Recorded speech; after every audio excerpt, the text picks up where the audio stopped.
जय हिंद दोस्तों। इस नए सेशन में आप सबका स्वागत है। दोस्तों, ये रहा अपना प्यारा सा यूपीएससी, जिसके लिए हम लोग दिन रात मेहनत करते रहते हैं, खुद को तपाते रहते हैं ताकि ये किसी भी रूप में हम क्लियर कर लें।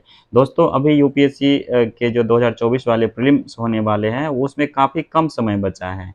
ऐसे में ये ज़रूरी हो जाता है कि हम अपनी तैयारी को और बेहतर करें, अपनी तैयारी को और स्मार्ट तरीके का उपयोग करके अपनी तैयारी को और एक तरह से मजबूत करें ताकि हमारा कट ऑफ क्लियर हो जाए प्रीलिम्स का और हम मेंस के लिए मेंस लिखें और उसके बाद अपना फाइनल रिजल्ट तक पहुँचे। तो इसके लिए दोस्तों काफ़ी सारी चीज़ें इम्पोर्टेंस होता है इन चीज़ों को करने के लिए। जैसे कि अभी आप ये देख रहे होंगे कि आपने बुक्स पढ़ा है, सभी सिलेबस पढ़ा है, मैगज़ीन पढ़ा है और आपकी तैयारी लगभग अच्छी हो गई है। लेकिन होता ये है, जो प्रीलिम्स के क्वेश्चन होते हैं जो प्रीलिम्स के क्वेश्चन होते हैं वो पूरी तरह से सॉल्व नहीं हो पाते हैं। अगर होते भी हैं तो 20-25 होंगे या 30 होंगे, इस तरह से हमारा क्वेश्चन सॉल्व होता है। लेकिन आपको पता है कि इतने क्वेश्चन को सॉल्व करने से हमारा कट ऑफ क्लियर नहीं होता है, आपको ये पता होगा। तो अब करें क्या? चूँकि ये परेशानी है कि इतनी सारी चीज़ों को पढ़ने के बाद भी ये कट ऑफ क्लियर नहीं होता है, तो इसके लिए हमें क्या करना है? तो दोस्तों, इसके लिए ही हम ये सेशन बना रहे हैं और ये आपको काफ़ी फ़ायदा पहुँचेगा। समझिए, बहुत बहुत बहुत बहुत बहुत फ़ायदा करेगा और ये काफ़ी इम्पोर्टेंट वीडियो है आपके लिए प्रीलिम्स के दृष्टिकोण से। इसे आप लोग मिस कर मत करिए। और एक चीज़ बात याद रखिए, एक बात कि अब जब तक ये वीडियो आप तक पहुँचेगा तब तक हो सकता है कि और भी समय कम हो गए होंगे, लेकिन जब भी ये आप वीडियो देखेंगे तो उस दिन से भी अगर इन चीज़ों को आप प्रैक्टिस करेंगे, जो अभी ट्रिक हम डिस्कस करने वाले हैं, उनको प्रैक्टिस करेंगे तो आपको बहुत फ़ायदा होगा उस दिन के बाद भी। ये बात हमेशा याद रखिए, ऐसे नहीं कि आज अगर नहीं देख पाए तो इसके बाद इसकी इम्पोर्टेंस जो है वो ख़त्म हो जाएगी, नहीं। अगर आप इसको एग्ज़ाम से 20 दिन पहले भी देखते हैं तो भी इसका फ़ायदा है, अगर अभी देखते हैं तो भी इसका फ़ायदा, 50 दिन पहले देखते हैं तो भी इसका फ़ायदा है।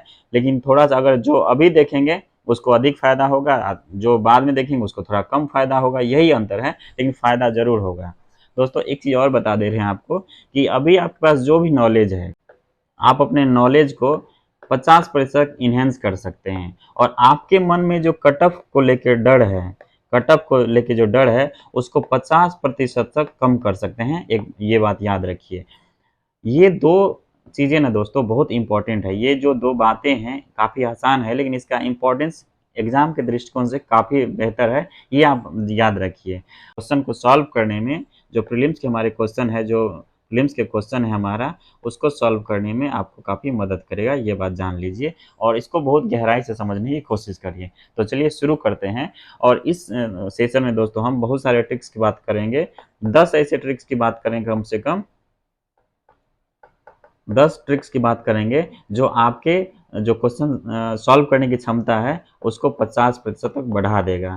आप वो क्वेश्चन भी सॉल्व कर सकते हैं जिसके बारे में आपको बहुत कम नॉलेज है या नहीं भी नॉलेज है, केवल आप उस तथ्यों को जान रहे हैं, उस कॉन्सेप्ट को जान रहे हैं, तो आपको ये ट्रिक काफ़ी काम कर देगा और आपके जो कट ऑफ क्लियर करने की क्षमता है उसको 50% बढ़ा देगा। तो चलिए शुरू करते हैं।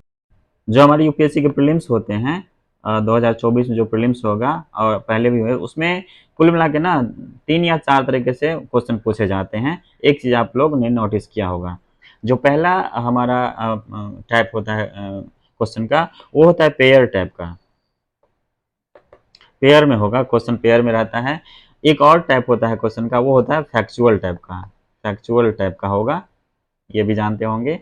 एक और जो टाइप होता है वो होता है एज एजम्पशन और रीजन वाला, जो ये होता है एजर्शन रीजन वाला होता है, और एक जो होता है क्वेश्चन टाइप का वो होता है स्टेटमेंट वाला, ये जानते होंगे।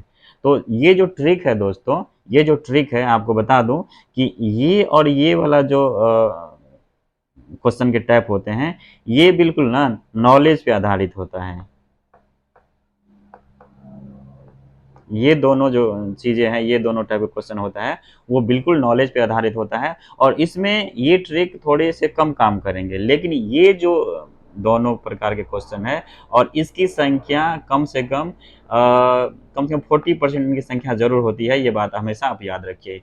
स्टेटमेंट वाला और पेयर वाला अभी की जो पैटर्न है, अब जो क्वेश्चन पूछे जा रहे हैं उसमें इस दोनों टाइप के जो क्वेश्चन होते हैं उसकी संख्या कम से कम 40% जरूर होती है, ये ध्यान याद रखिए। और इस ट्रिक के माध्यम से आप इनके सभी क्वेश्चन को सॉल्व कर सकते हैं अगर आपके पास थोड़ा बहुत भी नॉलेज है, पूरा नहीं है तो भी।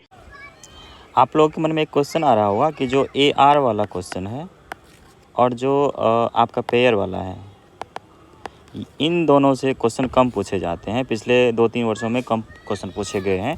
लेकिन ये भी तो फिक्स नहीं है ना कि आने वाले समय में ये वाला क्वेश्चन नहीं पूछा जाएगा। अगर पूछ दिया तो तब क्या करेंगे आप? तब आपको यही ट्रिक काम देगा। इसलिए इसको बेहतर तरीके से प्रैक्टिस करिए ताकि आपको इसे सॉल्व करने में आसानी हो। इसलिए ये सेशन दोस्तों आप सबके लिए प्रीलिम्स जो प्रीलिम्स 2024 जो है उसके लिए काफ़ी बहुत बहुत इम्पोर्टेंट होने वाला है, ये आप जान लीजिए। और इस सेशन को कंप्लीट देखिए, पूरा देखिए, पूरा देखिए इसको, नहीं तो इसका आपको फ़ायदा नहीं होगा। बीच में छोड़ देंगे तो आपको चीज़ें समझ में नहीं आएगी और आपके बहुत सारे इम्पोर्टेंट चीज़ छूट जाएंगे, ये हमेशा याद रखिए। दोस्तों एक चीज़ और आपको बता दूं कि ये जो ट्रिक्स है ना जो अभी हम बात करेंगे, ये मेरे खुद के प्रैक्टिस के में लाया हुआ चीज़ें हैं। चूँकि मैंने भी प्रीलिम्स क्लियर किया हुआ है 2-3 बार, उसके बाद मेंस भी लिखा है और आपका इंटरव्यू में भी शामिल हुआ हूँ। ये बात आपको बता दूँ, सिर्फ ये जानने के लिए है ताकि आपको ये लगे कि ये हवा-हवाई बात नहीं कही जा रही है, ये आपको पता चल जाएगा। तो दोस्तों चलिए शुरू करते हैं और जानने की कोशिश करते हैं कि जो हम अभी ट्रिक्स की चर्चा करेंगे वो आपके लिए कितना इम्पोर्टेंट हो जाएगा और प्रीलिम्स के क्वेश्चन को सॉल्व करने के लिए कितना इम्पोर्टेंट हो जाता है। तो पहला ट्रिक्स है दोस्तों, उसमें हम ये देखते हैं कि सबसे पहले हमें क्या करना है, जो भी हमारे सामने ऑप्शंस हैं हम उस ऑप्शंस को पढ़ेंगे, उसमें जो भी निगेटिव है उसको हम एलिमिनेट करेंगे, उसको एलिमिनेट कर देंगे, उसको छांट देंगे। ये बात जो पहला काम मेरा है और जो पहला ट्रिक है, किसी भी क्वेश्चन को हम यहीं से शुरू करेंगे, ये बात जान लीजिए। उसको एलिमिनेट कर देंगे। सबसे पहला काम है जो गलत सेंटेंस है उसको हमें चूज करना है, उसको छांट देना है, उसके बाद हम दूसरी काम करेंगे। उसके बाद देखते हैं दोस्तों दूसरा जो ट्रिक है हमारा, ये याद रखिए। अगर प्रश्न जो भी क्वेश्चन है दिए हुए हैं, जो अगर क्वेश्चंस का दायरा अधिक हो लेकिन उसमें जो क्वेश्चन पूछा गया, जो फैक्ट की बात की गई वो छोटे हो, तो उस ऑप्शन के सही होने की संभावना अधिक होगी। मान लेते कोई फैक्ट है, जो क्वेश्चंस दिए हुए हैं, एक लंबा सा लाइन है, लेकिन यहाँ संदर्भ दिया हुआ है, यहाँ संदर्भ दिया है, उसके बाद आपको यहाँ क्वेश्चन दिया रहता है, कुछ फैक्ट दिए हुए रहते हैं। और अगर इस संदर्भ का दायरा अधिक है, इस जो फैक्ट है उसका दायरा छोटा है, तो समझ लीजिए कि ये सही हो जाएगा, ये ऑप्शन जो हो आपका सही हो जाएगा। और ये लेकिन अगर देखिए इसमें भी दो चीज़ें हैं, ये जो छोटा तथ्य है अगर ये पॉजिटिव है तो सही हो जाएगा, अगर निगेटिव है तो ये गलत हो जाएगा। ये बात ध्यान रखिएगा आप दोनों। तो ये दो ट्रिक हो गए। हाँ, एक चीज़ और याद रखिए कि ये जो भी ट्रिक्स अभी आपको बताया जा रहा है, हम अभी आगे इसको क्वेश्चन के माध्यम से जो प्रीवियस ईयर में पूछे गए हैं यूपीएससी के द्वारा क्वेश्चन, उसके संदर्भ में भी जानेंगे कि उसको कैसे सॉल्व किया जाएगा इस ट्रिक के माध्यम से। तब आपको पूरा प्रैक्टिकली पता चल जाएगा कि ये कितना इम्पोर्टेंट है। तो चलिए और नेक्स्ट ट्रिक की बात करते हैं। ट्रिक है दोस्तों, उसमें की बात हम करते हैं। देखिए इसमें जो कंपेयर होता है, एक तुलनात्मक क्वेश्चन है, तुलनात्मक क्वेश्चन भी काफ़ी पूछे जाते हैं, खासकर ऑप्शन में ये तुलना दिया जाता है।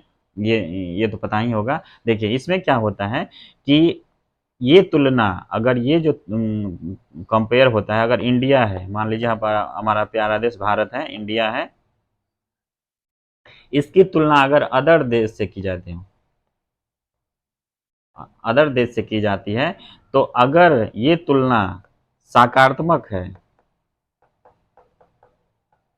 सकारात्मक है तो वो आपका ऑप्शन सही हो जाएगा। ये बहुत इंपॉर्टेंट है और ये समझिए 100% तक लागू होता है ऑप्शन में, ये बात याद रखिए। अगर भारत और किसी दूसरे देश के बीच तुलना की जाती है किसी भी रूप में, चाहे वो तकनीकी विकास के लिए हो, ठीक है, उसके बाद एग्रीकल्चर के लिए हो, कृषि के लिए हो, ये ध्यान रखिए। बहुत सारे तुलनात्मक चीज़ें होते हैं, अगर ये तुलना अगर आपका सकारात्मक हो, तो ये मान कर चलिएगा कि वो चीज़ें अगर पॉजिटिव है तो इंडिया के पक्ष में होगा, वो सकारात्मक तुलना जो है सही होगा। अगर इंडिया को नेगेटिव संदर्भ में तुलना किया गया है, तो वो सेंटेंस गलत होगा। ये ट्रिक सबसे मजबूत है और इसको हमेशा याद रखिए। जो नेक्स्ट ट्रिक है दोस्तों, जो नेक्स्ट है हमारा, उसके तहत हम एक चीज़ देखते हैं कि जब एक ही लाइन में बहुत ज़्यादा तथ्यात्मक बातें की गई हो, तो वो जो ऑप्शंस होते हैं आपको, वो गलत होने की संभावना होती है। वो जो ऑप्शंस होते हैं, वो गलत होने की संभावना अधिक होती है उसकी। देखते हैं, जैसे मान लेते हैं एक कोई विकल्प दिया हुआ है, इन सभी को हम क्वेश्चन के माध्यम से आगे देखेंगे, तब आपको अच्छे से समझ में आ जाएगा। एक ही लाइन में अधिक तथ्य दिए हो, बहुत ज़्यादा फैक्ट दे दिया जाता है, तो ये मानकर चलिए वो सेंटेंस, वो जो ऑप्शंस है उसके, वो गलत होने की संभावना अधिक होती है। ये बात याद रखिएगा और ये काफ़ी जगह बहुत बड़े मात्रा पे अप्लाई भी होता है। उसके बाद दोस्तों एक और देखते हैं, जो ट्रिक है वो देखते हैं कि अगर अगर जो ऑप्शंस होते हैं हमारे, ऑप्शंस जो होते हैं उसमें मास इन्फॉर्मेशन हो, ठीक है? मास इन्फॉर्मेशन हो, उसके बाद लंबे-लंबे पेरा टाइप का, बहुत लंबे चौड़े पेरा में बना दिया जाता है कुछ-कुछ क्वेश्चन, काफ़ी घुमावदार हो जाएगा, घुमावदार क्वेश्चन होते हैं।